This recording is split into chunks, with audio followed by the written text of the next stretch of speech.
Hello friends. तो आज जो है हम लोग नर्वस सिस्टम के सेकेंड पार्ट में बात करते हैं। न्यूरॉन्स का हमने डिटेलिंग समझा था। अभी हम न्यूरो ह्यूमरल ट्रांसमिशन की बात करते हैं, ठीक है ना। पिछले वीडियो में हमने देख लिया था न्यूरॉन क्या होता है। ये सेल बॉडी होती है, डेंड्राइट होता है, एक्सॉन होता है, एक्सॉन में ये आपका माइलिन शीथ होती है ना, श्वान सेल्स होते हैं, बहुत सारी चीजें हमने देख ली थी। ये क्या होता है, ये एक्सॉन का टर्मिनल होता है। यहाँ पर एक्सॉन बल्ब होते हैं, है ना, एक्सॉन टर्मिनल जिसको बोलते हैं सिनेप्टिक बल्ब। और इसी से अगर दूसरा न्यूरॉन जुड़ जाता है तो उसको जो बीच में जो स्पेस होता है बीच में, उसको साइनेप्स बोलते हैं, मतलब जंक्शन, जुड़ाव, है। ये हमने देख लिया था। तो अभी हमको न्यूरो ह्यूमरल ट्रांसमिशन या नर्व इंपल्स कंडक्शन देखना है। ये क्या होता है एक्चुअली में, जो मैं बोल रहा हूं, जो मैं भी कर रहा हूं, ये कहीं ना कहीं सिग्नल जा रहा है न्यूरॉन्स में, और वो सिग्नल जाके उस तरीके से रिएक्ट हो रहा है ना, उस तरीके से ब्रेन रिस्पॉन्ड कर रहा है। मतलब कहीं ना कहीं कोई स्टिमुलस का मतलब होता है कोई एक ऐसी चीज, एक सिग्नल जो हमारे ब्रेन तक पहुंच रहा है जिससे हम रिएक्ट कर रहे हैं। अब इसके लिए सबसे बढ़िया एनालॉजी जो हम लेते हैं, एनालॉजी जो बोले वो ये लेते हैं कि मतलब वैसे तो हर कंडीशन में नर्व इंपल्स हमारी बॉडी में सिग्नल कहीं ना कहीं से जा रहा है, कहीं ना कहीं से आ रहा है, तब हम ये प्रॉपर वर्क कर रहे हैं। पर हम ऐसा मान लेते हैं कुछ देर के लिए कि हम जो है रेस्टिंग कंडीशन पे हैं, कोई अभी नर्व हमारा इंपल्स, कोई भी कंडीशन जो है, कोई भी नर्व इंपल्स कंडक्शन नहीं हो रहा, कोई सिग्नल नहीं जा रहा, ठीक है, मान लेता हूं, ठीक है। अब मेरा जैसे ये मान लेता हूं ये हाथ है, अब यहां पर कोई ने से आके मार दिया। जैसे ही मारा, इसके पहले तक क्या था, इसके पहले तक मैं रेस्टिंग कंडीशन में था, मेरे नर्व्स न्यूरॉन्स थे जो वो रेस्टिंग कंडीशन में थे, ठीक है ना। अब मैं पूरी कहानी समझाता हूं। जब हम रेस्टिंग कंडीशन में थे तो ये पूरा न्यूरॉन का डायग्राम हमको पता है, इसका एक्सॉन है, इतना पार्ट हम ले लेते हैं। जैसे ही हमने मारा, अब मान लेता हूं रेस्टिंग कंडीशन में क्या होता है, रेस्टिंग कंडीशन में भी नॉर्मल कुछ ना कुछ सिग्नल आ रहा होता है, केमिकल के थ्रू ऐसे करके जा रहा होता है। जैसे ही जा रहा होता है तो रेस्टिंग कंडीशन में क्या होता है, ये जो एक्सॉन है इसको जूम करके देखते हैं तो यहाँ पर कुछ गेट्स होते हैं, sodium pump, potassium pump, sodium potassium pump, ऐसे पंप होते हैं ना। पंप मतलब बाहर फेंकने और अंदर लेने वाले रिसेप्टर्स, है ना। तो कुछ मात्रा में सोडियम अंदर आ रहे होते हैं, कुछ मात्रा में सोडियम बाहर जा रहे होते हैं। ये हमारी बॉडी है, बॉडी में तो पूरा आयंस का ही मामला है ना। तो जो पूरे आयंस हैं वो बॉडी में फ्लूइड में है। अब ये न्यूरॉन्स के बाहर भी कुछ आयंस हैं, अंदर भी कुछ आयंस हैं, मतलब इसके बाहर भी और इसके अंदर भी। तो अंदर जो है कुछ सोडियम बाहर जा रहे होते, कुछ सोडियम अंदर, कुछ पोटेशियम अंदर जा रहे होते, कुछ पोटेशियम बाहर, कुछ कैल्शियम अंदर जा रहा होता है, कुछ बाहर, है ना। अंदर कुछ क्लोराइड प्रेजेंट होते हैं, नेगेटिव आयंस। इस तरीके से नॉर्मल चल रहा होता है। नॉर्मल कहानी में क्या हो रहा होता है, नॉर्मल कहानी में जो 3 सोडियम है, मतलब जो बाहर भी सोडियम होता है, अंदर भी सोडियम होता है, बाहर भी पोटेशियम होता है, अंदर भी पोटेशियम होता है, ठीक है। तो नॉर्मल कंडीशन में जब मैं रेस्टिंग कंडीशन पे था, 3 सोडियम बाहर फेंक रहा होता है। कौन? ये मेम्ब्रेन जो सोडियम पंप है ये बाहर फेंक रहा होता है सोडियम, है ना। और 2 पोटेशियम को अंदर ले रहा होता है, ठीक है, 2 पोटेशियम को अंदर ले रहा होता है। इसके साथ साथ कुछ क्लोराइड भी उसके अंदर प्रेजेंट होता है, नेगेटिव आयन, ठीक है। तो क्योंकि 3 सोडियम बाहर जा रहा है, मतलब 3 पोटेशियम आयन बाहर जा रहा है, इसलिए बाहर तरफ जो है एक पॉजिटिव ग्रेडियंट जनरेट हो जाता है, मतलब पॉजिटिव चार्ज जनरेट हो जाता है। अंदर पोटेशियम 2 ही आ रहा है, एक तो ये रिलेटिवली कम पॉजिटिव, दूसरा ये कि अंदर कुछ क्लोराइड आयंस पहले से भी प्रेजेंट हैं, जिस कारण से अंदर रिलेटिवली नेगेटिव चार्ज प्रेजेंट होता है, रिलेटिवली नेगेटिव चार्ज प्रेजेंट होता है, ठीक है ना। नेगेटिव चार्ज प्रेजेंट होता है। तो इस तरीके से नॉर्मल कंडीशन में चल रही होती है कहानी। तो अब पॉजिटिव और negative, positive negative, positive negative, ये क्या कर देता है, ये ग्रेडियंट जनरेट कर देता है। क्या कर देता है? ग्रेडियंट, है ना। ग्रेडियंट जैसे ही जनरेट होता है तो क्या हो जाता है, पोटेंशियल डिफरेंस क्रिएट हो जाता है। अरे बात समझ आ रही है? जैसे ही पोटेंशियल डिफरेंस क्रिएट हो जाता है तो पोटेंशियल डिफरेंस लगभग -40 से -90 मिली वोल्ट का होता है। जनरली एवरेज निकालें तो -70 मिली वोल्ट का पोटेंशियल हमारे न्यूरॉन्स में जनरेट होता है, ठीक है, जिसको हम रेस्टिंग मेम्ब्रेन पोटेंशियल बोलते हैं। जब ये नॉर्मल कंडीशन थी, पर किसी ने मेरे को मार दिया। जैसे ही मारा, स्टिमुलस मिला। क्या मिला? स्टिमुलस, है ना, कुछ सिग्नल मिला। जैसे ही सिग्नल मिला, यहां से डिफरेंट टाइप ऑफ केमिकल्स गए और सिग्नल को आगे बढ़ाने लगे तुरंत, है ना। जैसे ही आगे बढ़ाया तो खटाक से इधर आया, जैसे ही सिग्नल अंदर आया, अंदर आने के बाद जैसे ही वो एक्सोन में पहुंचा, एक्सोन में तुरंत सोडियम का इन्फ्लक्स होता है, सोडियम तुरंत अंदर आता है ना, क्योंकि कुछ सिग्नल आया, मतलब इम्पल्स को आगे ले जाना है, हमको सिग्नल को आगे पहुंचाना है। तो तुरंत जैसे ही सोडियम अंदर आया तो अंदर पॉजिटिव चार्ज डेवलप होने लगता है, बाहर नेगेटिव चार्ज जनरेट होने लगता है, जिसके कारण से करंट फ्लो होने लगता है। क्या? करंट फ्लो होने लगता है, करंट फ्लो होने लगता है। जो होने लगता है तो इसी को हम बोलते हैं इम्पल्स जनरेशन, इम्पल्स कंडक्ट होने लगती है। तो ये जैसे जैसे जैसे करके आगे बढ़ता जाता है और आगे आगे करके ये यहां तक आएगा, एंड तक। एंड यहां आने पे इसको यहाँ कुछ न्यूरोट्रांसमीटर्स मिलेंगे, जैसे कि एसिटाइल कोलिन। तो क्या होगा, जैसे ये यहाँ पे आएगा तो यहाँ पर कैल्शियम का इन्फ्लक्स होगा। आगे तो हम देखेंगे पूरी कहानी में। तो इनमें कैल्शियम का इन्फ्लक्स होने के कारण जो न्यूरोट्रांसमीटर एसिटाइल कोलिन है वो छोटी छोटी वेसिकल्स के अंदर प्रेजेंट होंगे, है ना। तो जो न्यूरोट्रांसमीटर है वो वेसिकल्स, कैल्शियम जैसे ही इंटरेक्ट करेगा वेसिकल से तो टूटेगा और ये न्यूरोट्रांसमीटर बाहर रिलीज होंगे, ऐसे बाहर आ जाएंगे और बाहर से ये आगे पहुंच जाएंगे दूसरे न्यूरॉन में। इस तरीके से सिग्नल कंडक्ट होगा। अरे बात समझ आ गई? ठीक है, चलो तो हमको इतना तो समझ आ गया कहानी कि ये सिग्नल को ले जा रहा है। अब बात ये है, ये तो आगे बढ़ गया सिग्नल, अरे ये तो करंट आगे चला गया, भागता हुआ चला गया दूसरे न्यूरॉन में। अब यहां तो लेकिन सब गड़बड़ हो गया मामला, पॉजिटिव नेगेटिव, पॉजिटिव अंदर हो गया, नेगेटिव बाहर हो गया। अब इसको रीस्टोर करने के लिए हमारा जो न्यूरॉन है वो पोटेशियम को बाहर फेंकता है, पोटेशियम का इफ्लक्स कराता है ना, पोटेशियम पंप के थ्रू। जैसे ही ये कराता है तो तुरंत दोबारा से देखो पोटेशियम अंदर पॉजिटिव डेवलप होने लगा, बाहर नेगेटिव। यहाँ पर क्या हो रहा था, नेगेटिव बाहर हो गया, पॉजिटिव अंदर, और ये आगे की कंडीशन, मतलब यहाँ भी इम्पल्स गई नहीं थी, इसलिए ये नेगेटिव अंदर और बाहर पॉजिटिव था। लेकिन धीरे धीरे समय के साथ जैसे ये आगे बढ़ती जाती तो ये ऐसा होता जाता। लेकिन अब क्या हो गया, जैसे ही पोटेशियम फेंका तो वापिस से यही वाली कंडीशन आने वाली है कि जैसे ही पोटेशियम बाहर फेंका, अब पोटेशियम जैसे ही फेंका है इन्हें, तो क्या हुआ कि जो आपका वैसा का वैसा आ गया, अंदर नेगेटिव चार्ज डेवलप हो गया और जो बाहर है वो पॉजिटिव चार्ज डेवलप हो गया। ठीक है ना। शायद डायग्राम में मैंने आगे पीछे बना दिया, क्या किया है। हाँ, डायग्राम में थोड़ी सी दिक्कत हो सकती है तो मैं बताता हूं।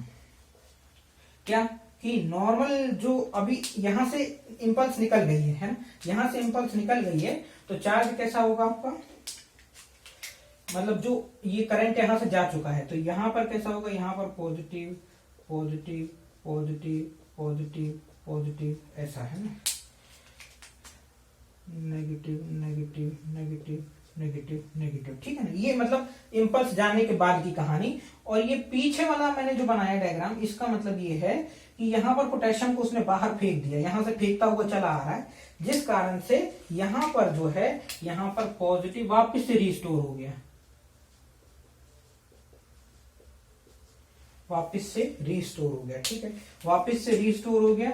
ये नेगेटिव चार्ज वैसा का वैसा जैसा था, रेस्टिंग मेम्ब्रेन पोटेंशियल भी जनरेट होता जा रहा है। अरे बात समझ आ गई, कोई दिक्कत? ठीक है, ये तो हो गया। अब इसके बाद ये कोने में आया, ये न्यूरोट्रांसमीटर रिलीज हुआ, दूसरे न्यूरॉन में गया। यहां पर दो चीज होगी, ईपीएसपी या आईपीएसपी, है ना। ईपीएसपी आईपीएसपी आगे तो पूरा देखेंगे। ईपीएसपी मतलब हो जाता है एक्साइटेटरी पोटेंशियल होता है, ये एक्साइटेटरी पोस्ट साइनेप्टिक पोटेंशियल, है ना। तो ये जो ईपीएसपी का मतलब है कि जो अगर ईपीएसपी जो है अगर हुआ आगे, मतलब ये अगले न्यूरॉन में, मतलब एक्साइटेटरी मतलब उसको आगे ले जाना है सिग्नल को, excitatory post synaptic, post synapse मतलब दो के बीच का जंक्शन, उसके आगे का न्यूरॉन जो है उधर पर ईपीएसपी यदि जनरेट हुआ मतलब एक्साइटेटरी आगे और उसको सिग्नल को ले जाना है, डिसाइड किया जाता है ना आगे सिग्नल को ले जाना है कि नहीं, कि यहां तक ही काम बन रहा है। या फिर आईपीएसपी होगा, आईपीएसपी होगा मतलब इनहिबिटरी पोस्ट साइनेप्टिक पोटेंशियल, मतलब आगे सिग्नल नहीं ले जाना, यहीं तक काम हो जाएगा। कुछ ऐसे सिग्नल्स होते हैं जो हमारे स्पाइनल कॉर्ड तक ही काम की जरूरत पड़ती है, वहीं से कोऑर्डिनेट हो जाता है, ब्रेन तक जाने की जरूरत नहीं पड़ती सिग्नल को। तो इस तरीके से हमारा जो है रिपोलराइजेशन होता है। साइनेप्स के बारे में देख लेते हैं थोड़ा सा और आगे हम और डिटेलिंग तो लेंगे ही, पहले हम इसकी थ्योरी पढ़ लेते हैं। अभी हमने कहानी समझ ली, अब हम थ्योरी पढ़ते हैं। क्या बोल रहा है, रेस्टिंग मेम्ब्रेन पोटेंशियल क्या होता है हमने बता दिया है ना, तो अब उसको हम पढ़ते हैं, पहले उसकी definition. In resting condition of nerve fibre when nerve fibre do not get any stimulus, जब कोई स्टिमुलस नहीं मिल रहा था, the ratio between sodium ion is 10:1। तो रेशियो बिटवीन सोडियम आयन क्या हो रहा था, 10:1। 10:1 मतलब 10 सोडियम अंदर था, बाहर था यदि, तो 1 सोडियम अंदर था। अरे बात समझ आ गई। ECF extra cellular fluid is to ICF, है ना। एंड फॉर पोटेशियम आयन 1:25, और पोटेशियम आयन के केस में क्या हो रहा था, 1:25, मतलब 1 पोटेशियम बाहर था तो 25 पोटेशियम अंदर था। ये नॉर्मल कंडीशन में, ठीक है, 25 पोटेशियम।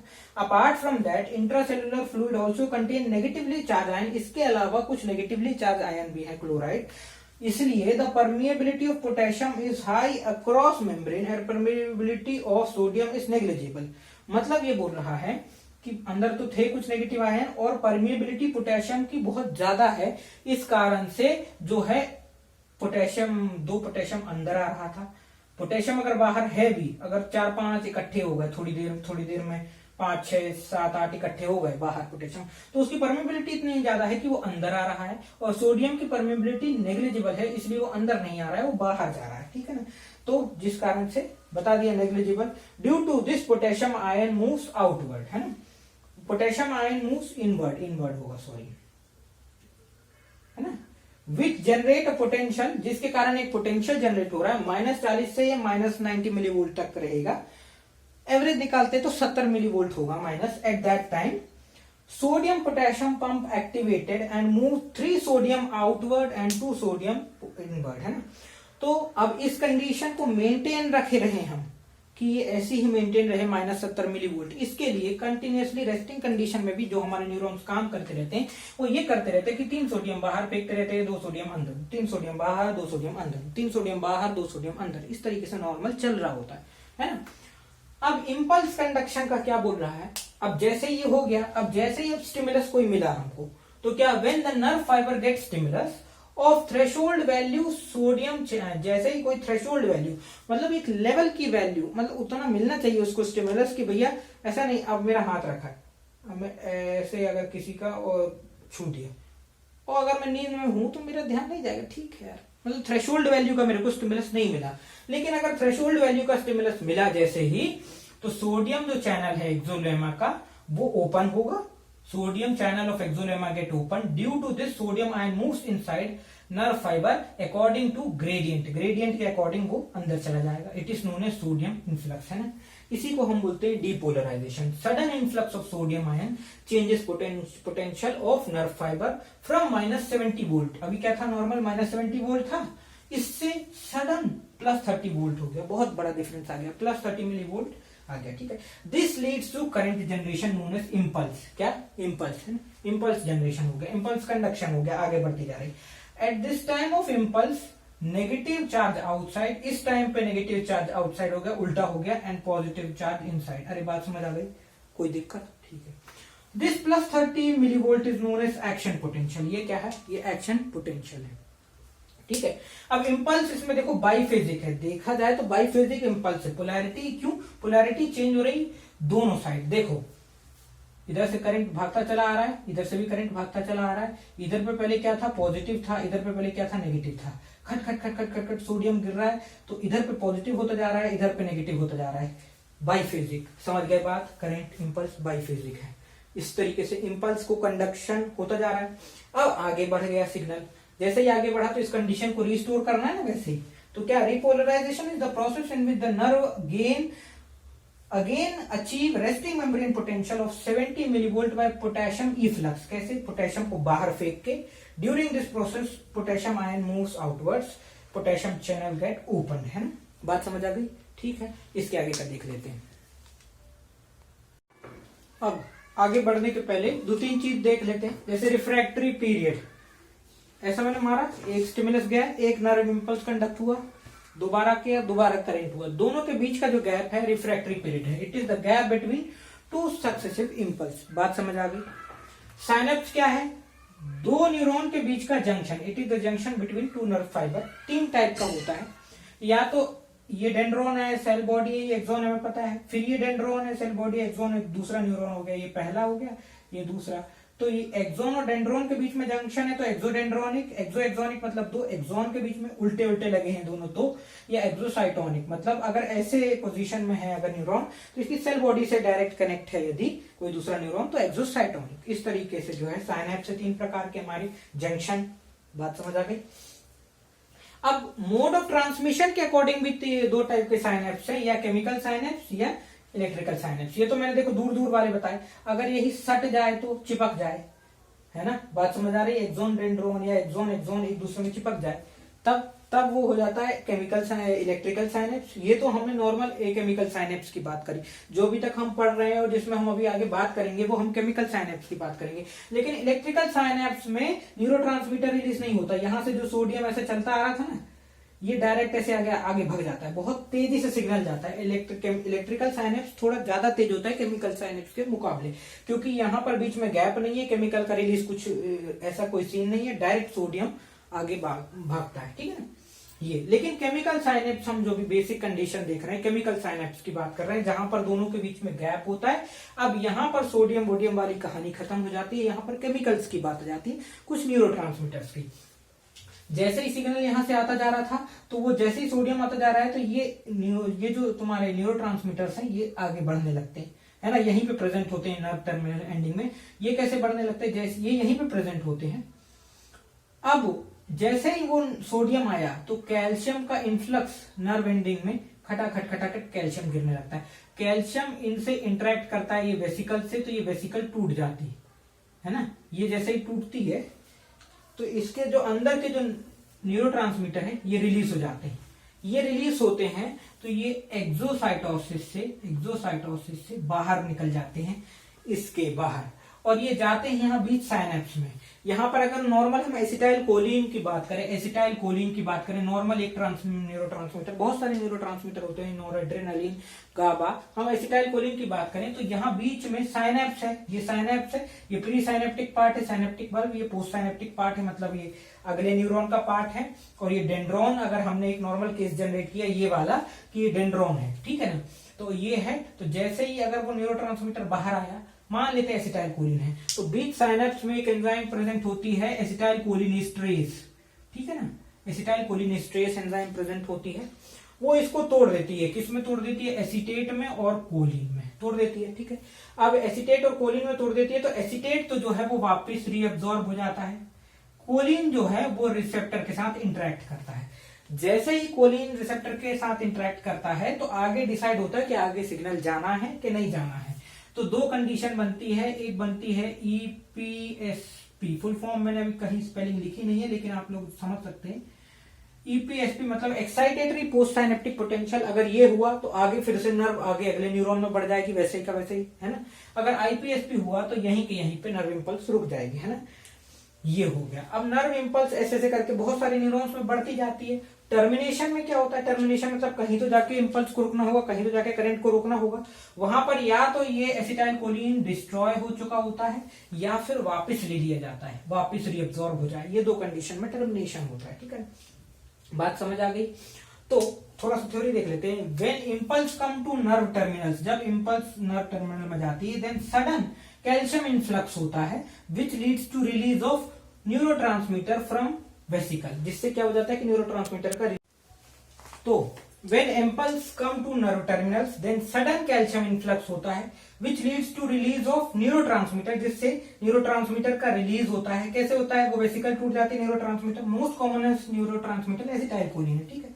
अब ये जो साइनेप्स है ये क्या कंटेन करता है, ये साइनेप्स एसिटाइल कोलिनेस्ट्रेज एंजाइम करता है which breaks acetylcholine to acetyl and choline, ठीक है। Choline goes to next neuron, अगले न्यूरॉन में कोलिन जाता है, एसिटेट गेट रीअब्सॉर्ब, और एसिटेट जो है वो रीअब्सॉर्ब हो जाता है, ठीक है। अब ट्रांसमीटर एक्शन पोस्ट जंक्शन पे हमने बताया या तो ईपीएसपी होगा या आईपीएसपी होगा। ईपीएसपी हुआ तो हो सकता है अगले न्यूरॉन से जुड़ा हो, और हो सकता है तो इंपल्स कंडक्शन होगा, या फिर कोई स्केलेटल मसल में जंक्शन में जुड़ा हो तो कंट्रैक्शन होगा, या कोई ग्लैंड से जुड़ा हो ये न्यूरॉन तो सिक्रीशन होगा। बात समझ आ गई। टर्मिनेशन में हमने बता दिया कि ये डिस्ट्रॉयड होगा या टेकन बैक होगा। 2-3 पॉइंट है वो और देख लेते हैं बस। तो अब हाइपरपोलराइजेशन का क्या मतलब है, हाइपरपोलराइजेशन का मतलब है कि जब कोई नर्व इंपल्स जा रही हो कंटिन्यूअसली और पोटेशियम के बाहर फेंकने से भी वो रिस्टोर ना हो रहा मेम्ब्रेन पोटेंशियल, तब क्लोराइड का इन्फ्लक्स होने लगता है। ये हाइपरपोलराइजेशन है कि अंदर भैया नेगेटिव तो करना है ना, तो क्लोराइड को अंदर डालने लगता है। एक कुछ नोट है, टेट्राडोटॉक्सिन एंड सेक्सीटॉक्सिन, ये दो अगर केमिकल हैं जो सोडियम कंडक्शन जो होता है उसको रोकते हैं, इनको ध्यान रखना है अपन को, है ना। तो ये वो हो गया।